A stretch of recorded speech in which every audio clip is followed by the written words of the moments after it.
Well, today I thought I'd show you the great Winter Park Sinkhole. Here we are at the intersection of Denny and Lyman in Winter Park. There's my 08 parked up the street.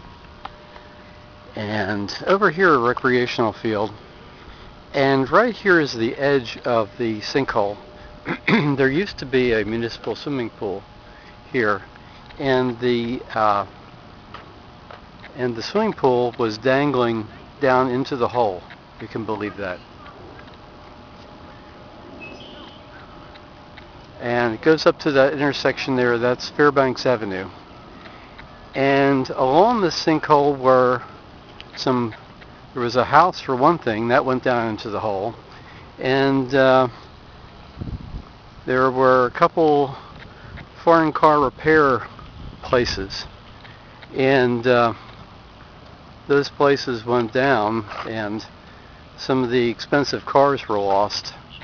They even brought a crane in to remove some of them that weren't all the way down the bottom of the hole, so I guess I figured they could salvage that. And here you see what happens when the earth gives way. We have a lake. That's the lake. This is pretty cool.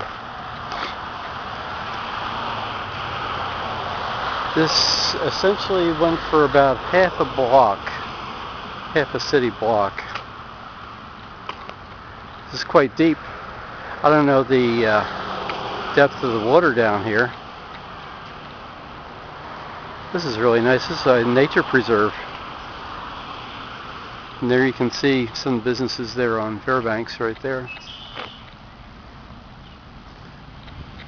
Over there is a place, used to be Holler Chevrolet. This is a new car dealership. They had lots of cars. So if this sinkhole had formed on the other side of Fairbanks, there would have been a lot more cars lost.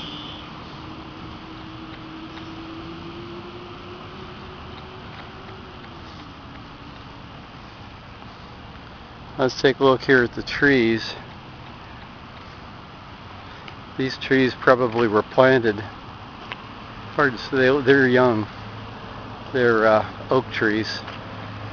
So they were planted after the fact. I'll have to look up on the internet. I'll have to Google the Winter Park sinkhole, find out when it was. It was in the 80s. So we're talking roughly, 15 years ago. This is what happens in 15 years. I'll check the exact date. Now there you can see a tree over there that basically fell into the water when it subsided. The land subsided and the tree kind of went under with it. Let's take a little bit more of a walk around here. It's a nice area for ducks to nest, and it's cool. And you can see more of the recreational complex over there. Here's where that's where the swimming pool was, and the pool, like the top third of the pool was still intact, and you could see the rest of the pool was dangling into the hole.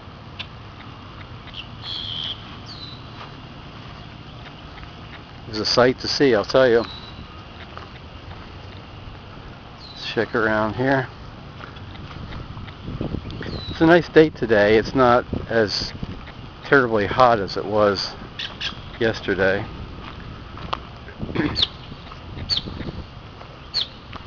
Well, there's a submerged tree.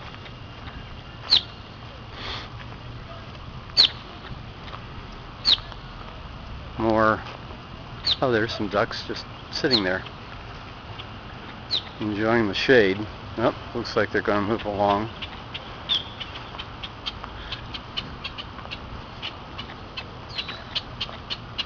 That is neat. There's another submerged tree.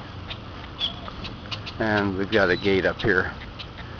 So we can't get past this area here, but we can go up on the road and see what we can see. So this area essentially is untouched. since the cave-in.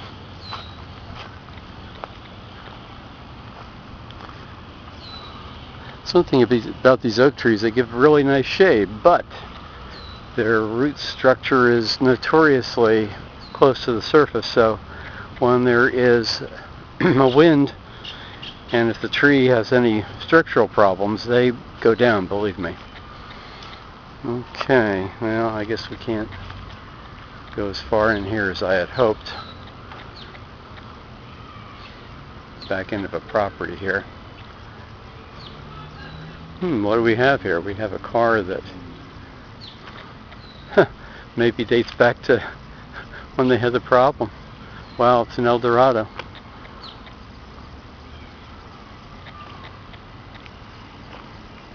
No, it's not an Eldorado, it's an Oldsmobile. It's an old front-wheel drive. Boy, that needs work.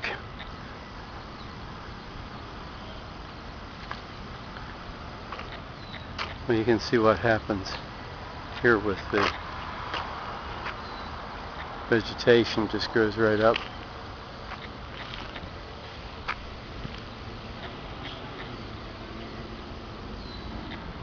I could walk around the other side to see what you can see from the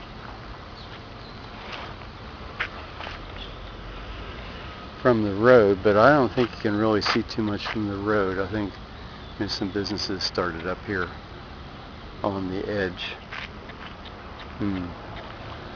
Let me go up through here. There's a walkway here. Yeah. Oh, this is Eldorado. I was right to begin with. Eldorado.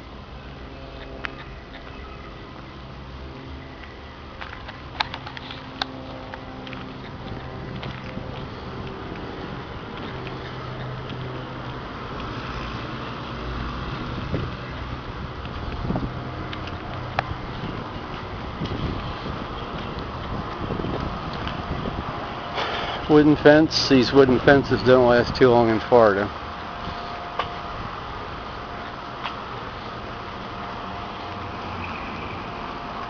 Here we have the other side of the sinkhole. It is a back end of a property called the Wine Warehouse.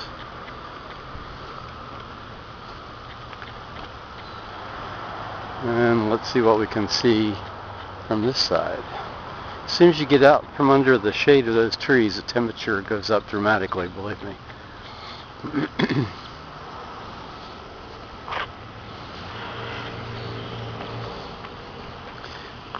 Here's some more evidence of trees that were intact at the time of the collapse. And you can see the parking lot goes down here.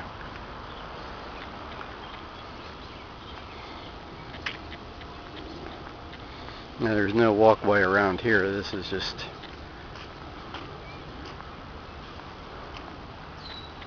as it was. We've got some ragweed here, it looks like. Lots of that.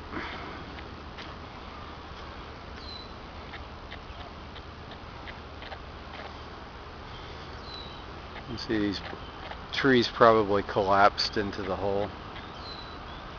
Still maintain the root structure.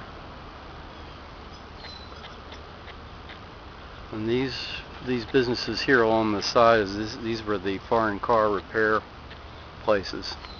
And there was again a house, a private house on this side too. Let's go around this way. Yeah, I said I was going to, film this. And I figure I'd go to Cocoa Beach today, so I figure on the way I would film this. Now you've got a little bit of a view here.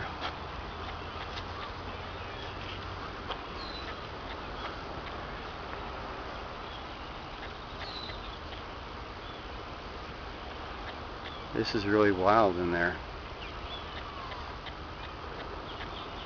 think over this way, more of the same. I don't know that all these cars are parked here, but these trees, I don't know how stable they are. But, as they say, whatever.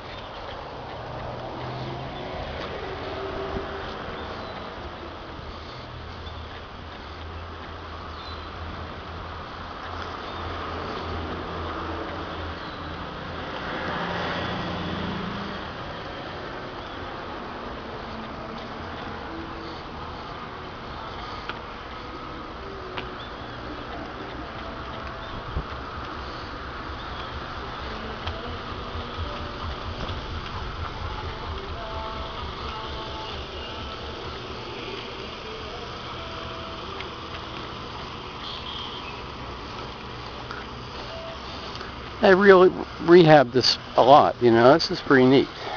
Of course, it was bordering on a recreational complex, so that already determined the fate of that side. And this is basically bumped up against the parking lot. And again, trees still hanging in there. There's a big tree there. Whoa. These things are big, and boy, when they fall, you don't want to be in their path, I'll tell you that.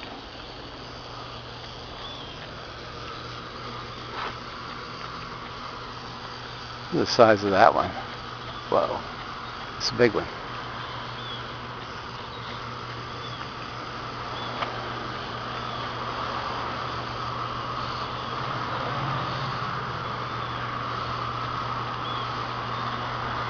Now I have a little bit more of a view here.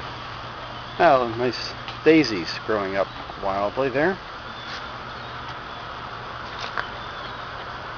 There's a lone duck swimming out there. Let's see what we can find here. Looks like this was probably the entrance to maybe a house or something. This is some concrete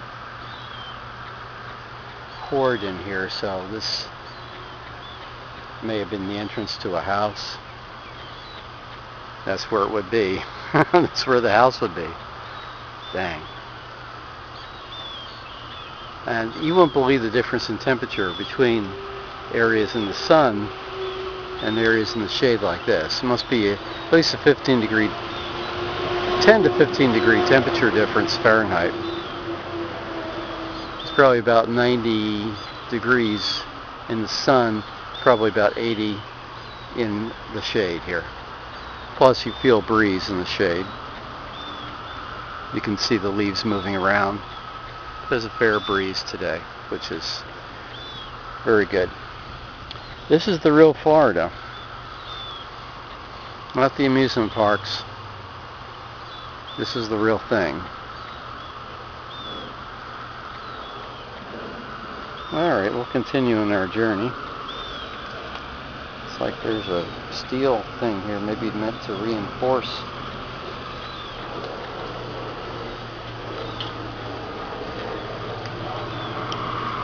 Okay.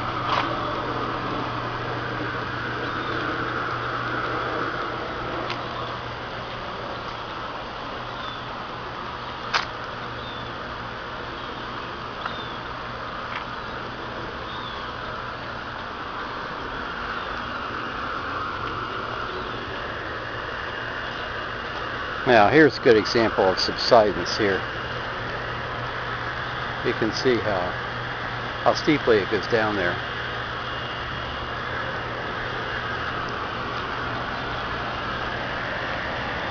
I think I can get through here.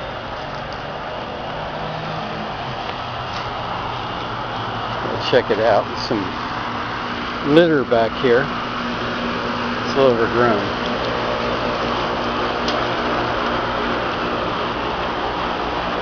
I got a fence on the other side, so it's not going to work out. So we got to go up this way.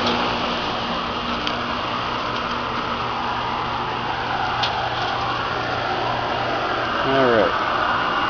Now we'll go around and I'll show you Fairbanks Avenue. main road here in Winter Park.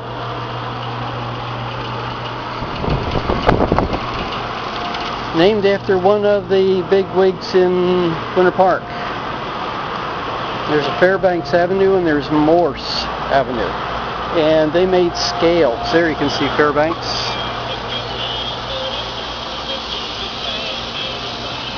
Spinning. Howdy. Do you remember when the Winter Park Sinkhole opened up?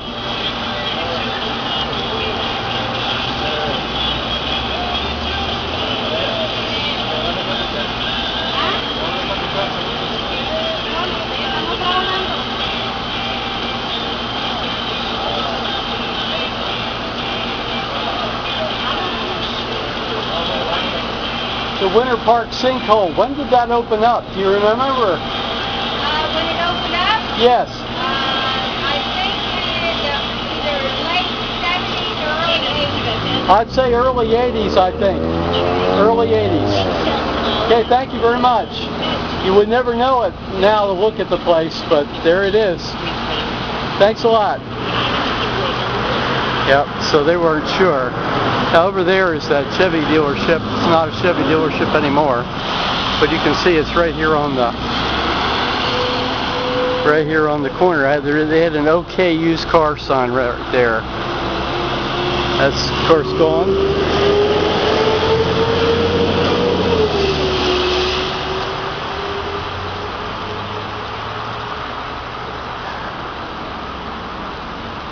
And that's the dry cleaners in there right now.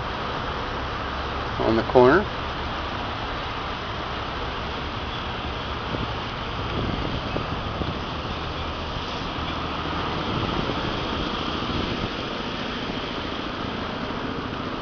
And here we have the sinkhole.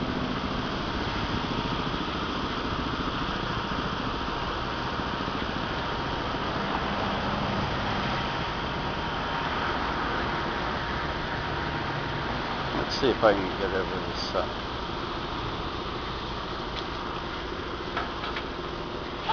Here we go. Now with the wildflowers here.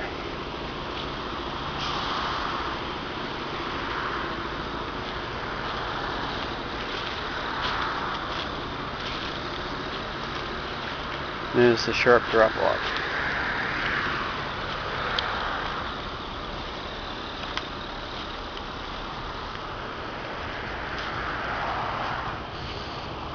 And the trees are still tall, I mean very tall, but they've sunk.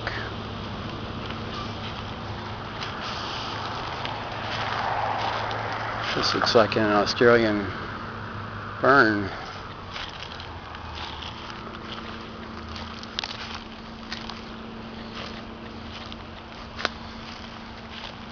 There's a big tree.